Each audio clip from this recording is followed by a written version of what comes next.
Thank you, Mr. Chair. Pwede po bang magtanong ako muna? Yes, you may. Doktora, perchance, are you related to Attorney Sig Porto? He's the brother of my husband. Thank you. Madam Muking, sinasabi po nyo kanina, wala po kayong pera, wala kayong pondo, di po ba? Yes, Mr. Chair. Pero posibleng-posible naman na kayo'y mautusan ng may pera para magbigay ng pera. Pardon, Mr. Chair. Utus. Sabi po nyo kanina, walang pondo na hinawakan ka. Wala kang pondong pinamimigay.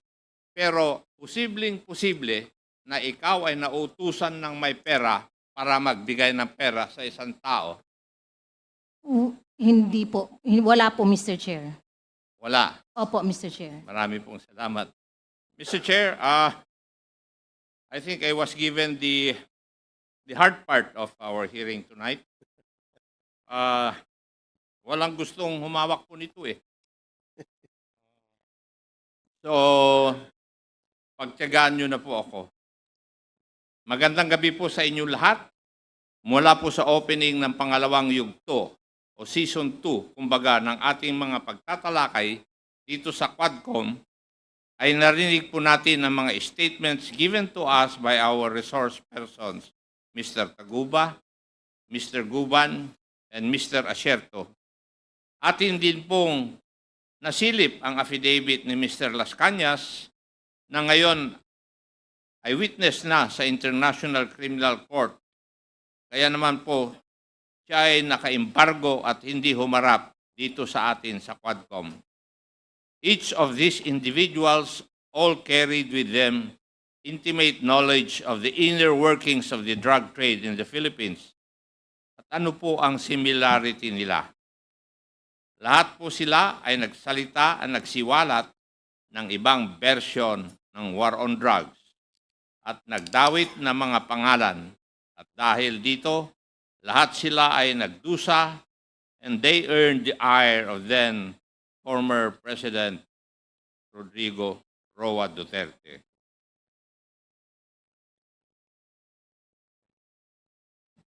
In the Philippines, nagsimula ang drug menace sa pag-usbong ng mga laboratory, gawaan ng droga o ang mga tinatawag na clandestine laboratories.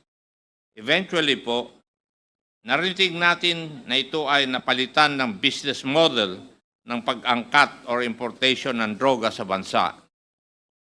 Malakas ang business of drug importation sa Pilipinas. Ang isa sa mga kadahilanan nito ay ang mga importer ng illegal drugs were able to skillfully exploit cracks sa ating sistema para makapasok ang droga sa ating bansa. Ang tanong, bakit parang kabisado ng mga importers na ito ang mga vulnerabilities sa ating port security? Simple lang pala ang sagot. Dahil may protection, dahil may connection. For now, I will let these headlines shown here speak for itself. Narinig po natin ng paulit-ulit at nakondisyon na rin po ang ating mga utak na galit si former President Duterte sa droga. Sabi nga po niya sa ating law enforcement, pag may sangkot sa droga, kill, kill, kill. Ngunit the link between former President Duterte and drugs begins with the testimony of two resource persons before this committee, Mr. Mark Taguba and Mr. Jimmy Guban. Ito po ang tale of two shipments, istorya ng dalawang shipment. Dalawang shipments kung saan sumabit si Mr. Taguba at Mr. Guban ay nangyari noong taong 2017 to 2018. Yan din po ang taon ng height of the war on drugs ni former President Duterte. Kapansin-pansin na kahit magkaibang shipment at ibang transaksyon ang pinag-uusapan, Ang detalye ng dalawang kwentong ito ay pareho. Pareho pong bilyon-bilyon ang halaga ng Shabong ipinasok, 6.4 billion in 2017 at 3.4 billion in 2018 na pareho pong nakatago sa mga gamit industrial, metal cylinders in 2017 and magnetic lifters in 2018. Parehong pumasok sa Manila International Container Port at parehong dawit ang mga pangalan ni na Honorable Paulo Duterte, Attorney Mans Carpio, and Michael Yang, anak, son-in-law, economic advisor at malapit na kaibigan ni former President Duterte. Nag-testify rin si Mr. Taguba na si Pulong o si Mans ang nagbibigay ng go signal para sa mga special containers. In short, these shipments do not go out without the go-ahead of Pulong or Mans, di umano. They allegedly control these shipments. Ito po ang mundo na napasukan ni Mr. Taguba gaya ng sinabi niya sa atin dahil gusto lang niyang magnegosyo. Kung gusto mo madali, lumapit ka sa Davao Boys. Yun po ang turo sa kanya. Yan po ang ginawa ni Mr. Taguba.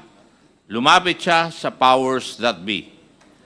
Makikita po natin dito na baka meron ngang kailangang ayusin o baguhin sa ating mga batas dahil mukhang ang mga maliliit lamang na tao ang napapatawan ng sentensya.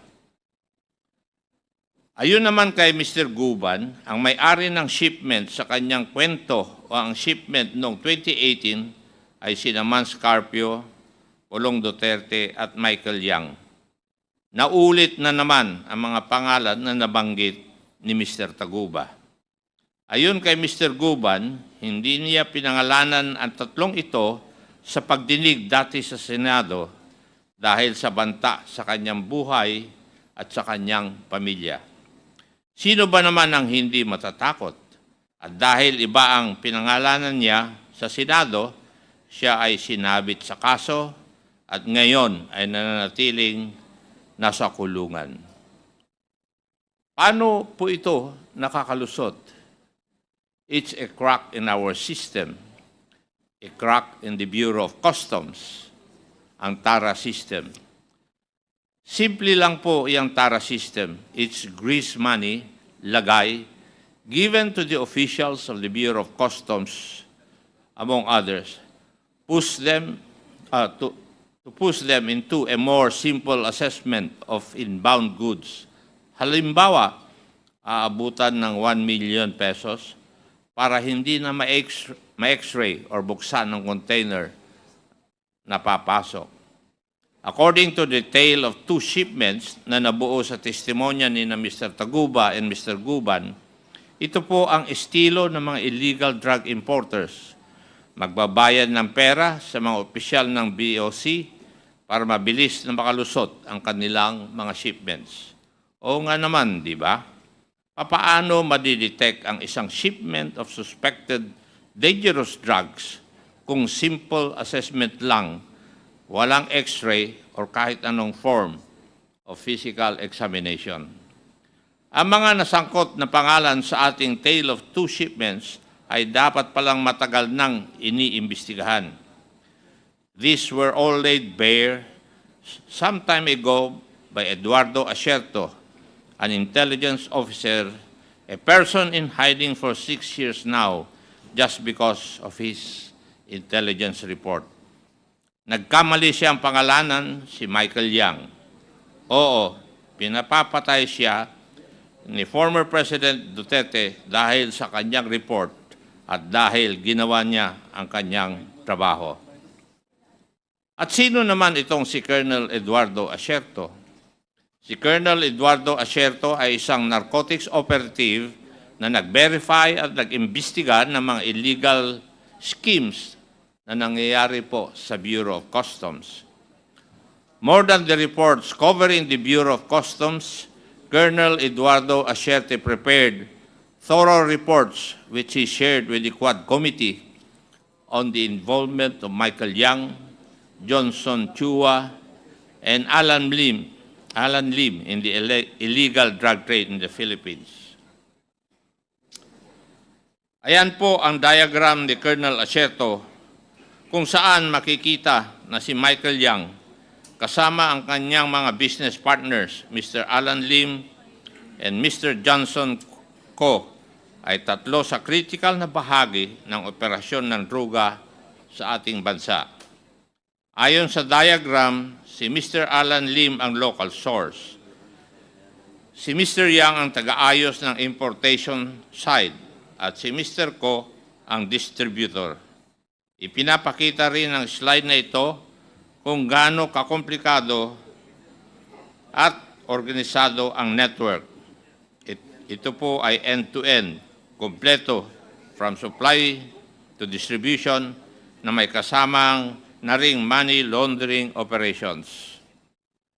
Itong mga personalidad na ito ay pamilyar sa atin. Ilang beses na rin lumitaw ang pangalan nila sa Quadcom. Si Alan Lim ay kilalang asawa ni Rose Nono Lim. Si Michael Yang, economic advisor of former President Duterte. And itong si Johnson Ko naman is the person known to have financed and established the infamous Dumoy Laboratory.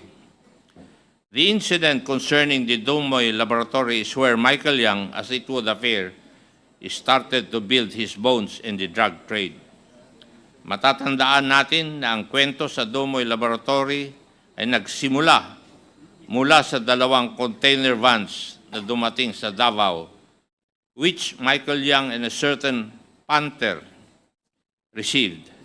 Thereafter, pumunta sila sa isang warehouse na nire-rent ni Alan C. At this time, Michael Yang's involvement in dangerous drugs was just very small. His only task was to transport precursor materials necessary to create shabu. Ang role niya po niya noong circa 2004 ay ang i-transport ang precursors mula sa port to the laboratory. Ito ang napag-usapan natin sa Dumoy Raid. 6 na Chinese nationals ang namatay.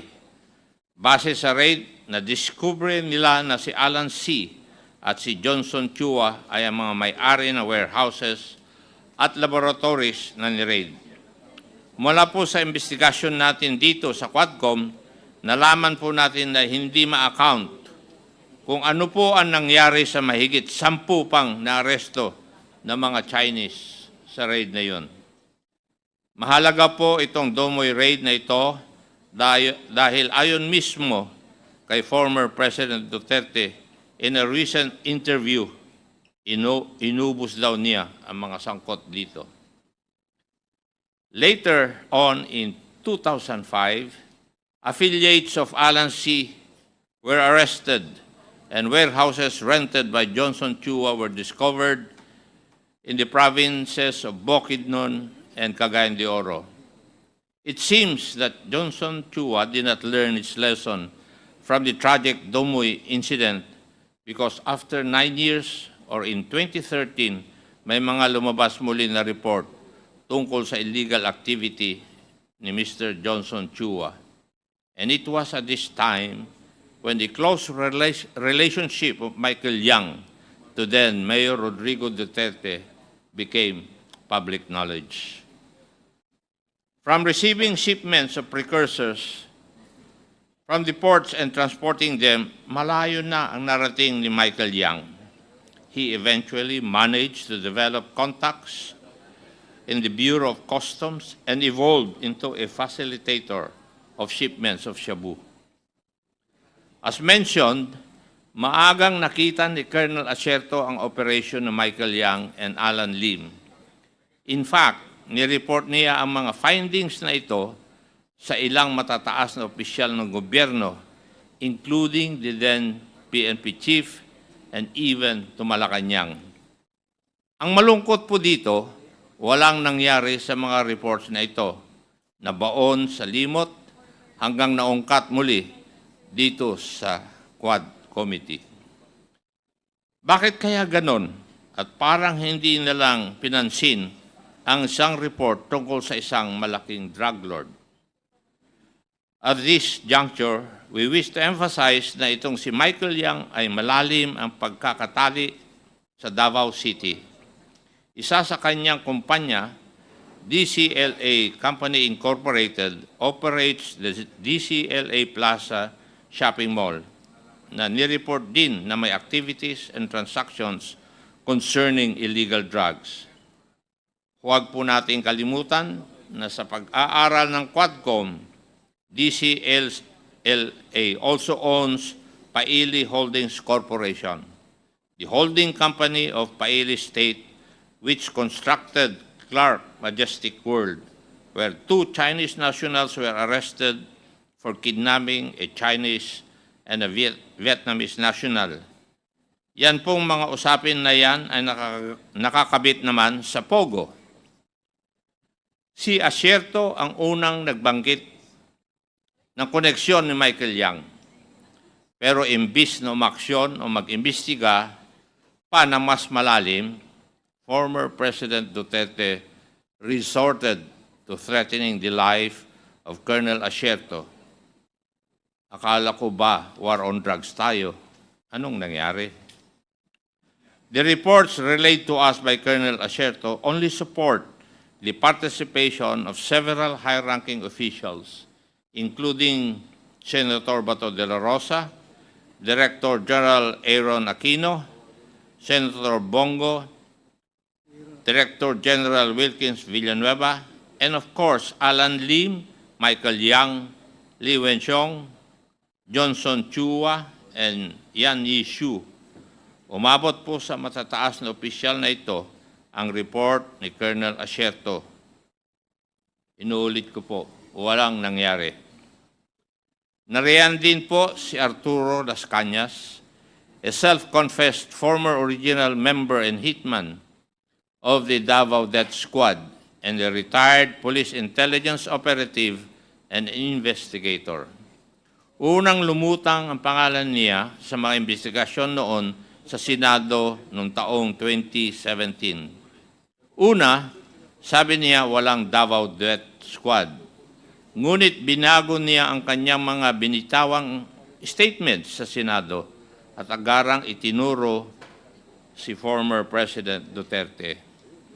Sa kanyang 186-page affidavit na nakita rin ng Quad Committee na kwento ni Las Cañas ang tungkol kay Mr. Duterte at mga taong lagi niyang kasama, whether it be about drugs or about kill orders. Nagtatandem po ang usapin ng droga at ang extrajudicial killings or EJK. Incidentally, in his affidavit, Las Cañas recounts the infamous Dumoy Laboratory. Ibang tao ang nagsabi, ngunit pareho ang kwento nila. The most compelling point of the narration was the fact that Las Cañas and company supposedly received 500,000 pesos from former President Duterte himself after 11 Chinese nationals who were Shabu Laboratory chemists and workers were killed. Maaalala po natin na inamin din ni former President Duterte na inubos niya daw ang mga ito. Bakit kaya pinapatay ni former President Duterte ang laboratory chemist and workers na isang Shabu Laboratory? Is this not a story that just seems all too familiar? As early as 2004, former President Duterte had already been issuing kill orders to those involved in the drug trade. All for the purpose of what? Eliminating these people in the name of drugs or in the name of competition. Whatever the reason, patay pa rin po sila. Just like Colonel Asierto, Las Cañas also makes the connection between Michael Yang and the Dumoy Laboratory. Las Cañas goes beyond the events that transpired during the raid of the Domoy Laboratory at pinapakita pa niya na si Michael Yang ang naging employer ng mga Chinese nationals working as chemists and workers in the laboratory. Las Cañas also mentions a certain Alan C., who was one of the Chinese nationals apprehended and later killed. Does this not sound familiar? This is just like the tale of two shipments, two separate yet parallel incidents tied together by the same personalities involved.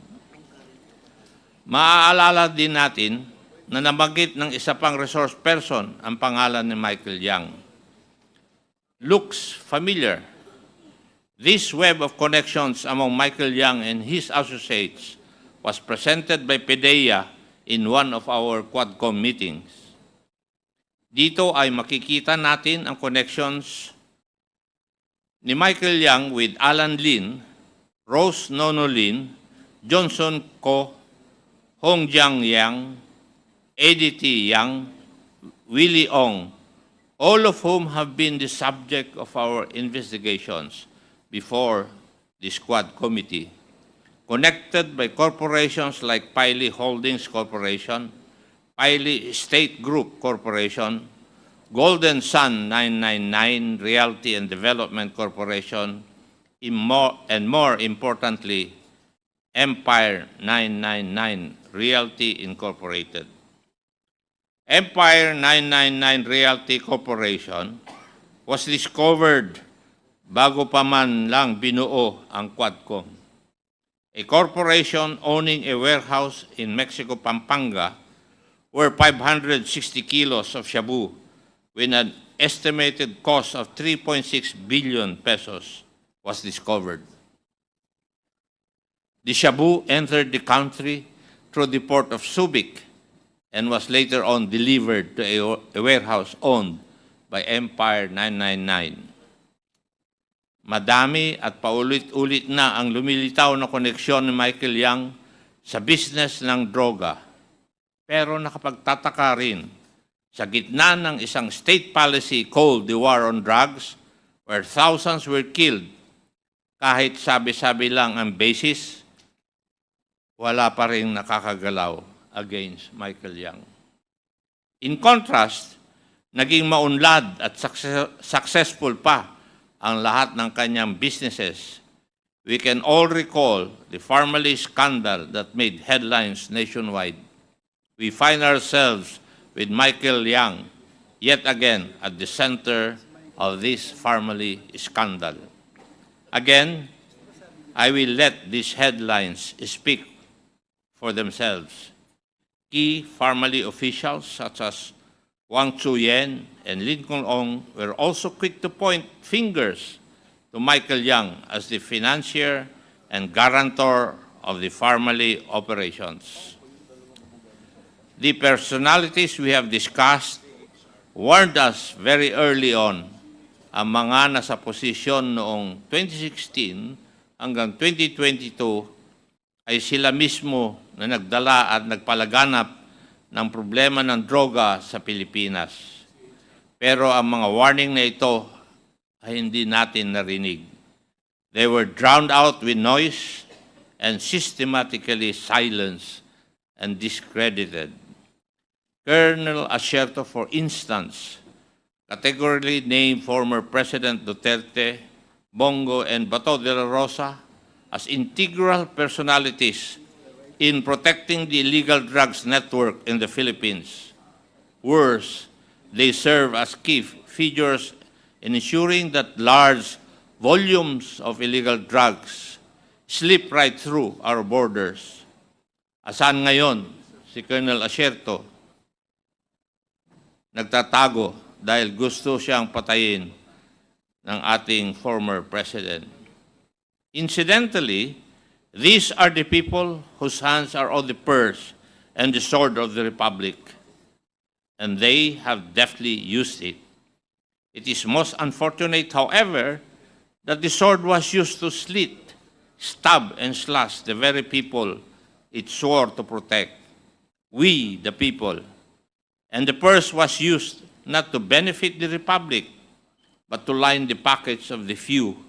Nilunod po nila ang bayan natin ng droga at kumita sila dahil dito. Isa sa mga right-hand man ni former President Duterte, sang-ayon kay Colonel Asierto, he branded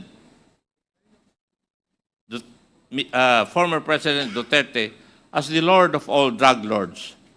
Napakasakit po dahil Pidigong won on the platform of a hardline stance against illegal drugs and criminality. Siya pala ang mukha ng illegal drugs at kriminalidad. Colonel Asierto, Mr. Jimmy Guban, Mr. Las Cañas, and Mr. Taguba have all bared their stories before this Quadcom, and it is through our combined efforts, through their stories, and our interpellations where we discovered common personalities that seem to just be consistently present in all the narratives.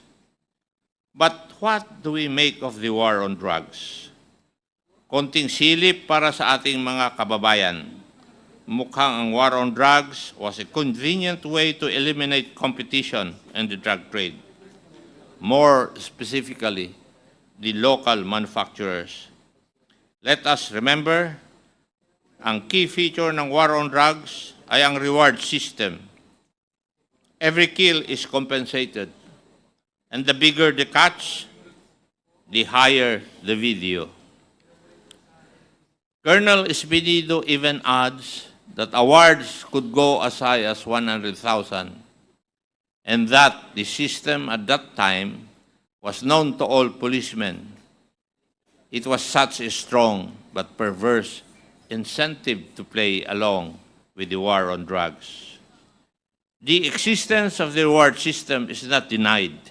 In fact, ipinagmayabang pa ito ni former President Duterte at ang kanyang mga alipores. This reward system has long since existed in Davao and was transposed in the national scale noong taong 2016. Evidently, this reward system caused the systematic killing of operators of drug laboratories and chemists and those distributors who source their product from these local manufacturers. Ano po ang benefit? Open season na po for drug importers. Ang masama, isa itong naging ugat ng extrajudicial killing. Huwag po nating kalilimutan na napakarami ang namatay sa war on drugs. 30,000 ayon po sa datos. Narinig po natin ang mga pamilya ng mga naging biktima ng war on drugs. Marami sa kanila, ayon kay former President Duterte, ay collateral damages. Shit happens, ayon kay Senator Bato de la Rosa. Ladies and gentlemen, the Quad Committee has started to uncover a grand criminal enterprise, and it would seem that at the center of it is the former president. Napakasakit po nito dahil tayo pong lahat ay nabudol. Mahirap po ang trabaho natin dito sa Quadcom. Walang gustong pumalag sa sistema. Walang gustong buwangga sa isang popular na dating presidente. Pero kami po, tulad niya ay halal ng taong bayan. Kaya ipagpapatuloy po natin ang ating inquiry at sisiguraduhin po naming ayusin ang ating mga batas upang masiguro na hindi na mauulit ang mga kaganapang ating natuklasan.